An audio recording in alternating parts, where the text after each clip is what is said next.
Hello students, today we are going to work on a logical reasoning question.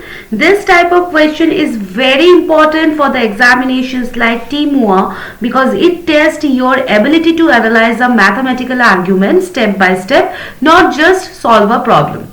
Now the question is, a student is trying to answer. What is the largest number of the consecutive odd integers that are all prime? The student writes several steps and finally concludes that the answer is 2. Our task is to check the student's reasoning carefully and find out whether the argument is correct, and if it is wrong, we must identify where the first mistake occurs. So let's analyze the attempt line by line. Now the student says there are two consecutive odd integers that are prime. For example, 17 and 19. So this is correct. There is no mistake in line 1. Now come to line 2. The student writes any three consecutive odd integers can be written as n minus 2, n and n plus 2. This is also correct. For example, 13, 15, 17. Here the middle number is 15, so the three numbers are 15 minus 2, 15 and 15 plus 2. So line 2 is also valid. Now the student's idea is this: if we can prove that among any three consecutive odd numbers at least one is not prime, then it will be impossible to have three consecutive odd primes. So that would mean the maximum possible number is 2. To prove this, the student uses divisibility by 3. Now line 3 and line 4. Every integer belongs to one of the three types. A multiple of 3, 1 more than the multiple of 3, 2 more than the multiple of 3. So line 3 says if the middle number is 1 more than a multiple of 3, then the number of 2 greater than it will be divisible by 3. This is correct. And line 4 says if the middle number is 2 more than a multiple of 3, then the number of 2 less than it will be divisible by 3.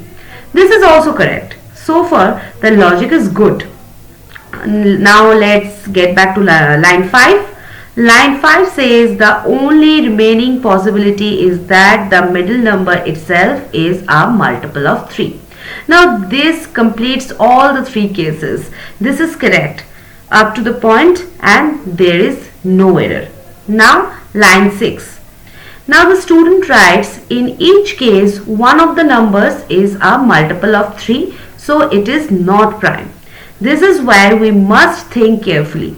Is every multiple of 3 non-prime?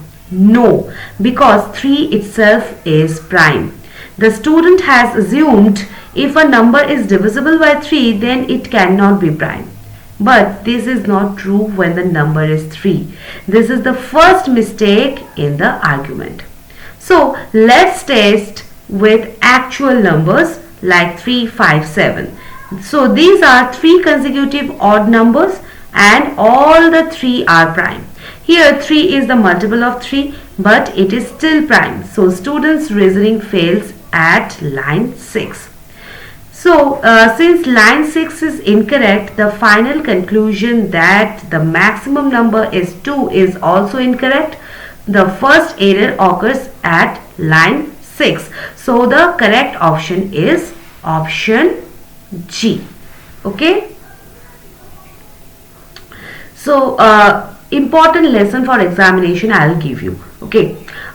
Whenever a proof says divisible by a number, so not prime. Always check small special cases like 2 is prime but even. Okay. Like 3 is prime but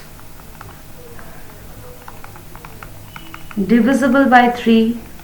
Okay, many logical arguments fail because they ignore the small values. Okay, so today's key takeaway: always test edge cases when checking a mathematical argument.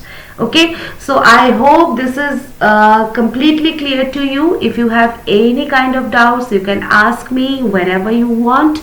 So that's all for today. In the next session, we will solve more TMUA style reasoning questions to improve your logical thinking speed.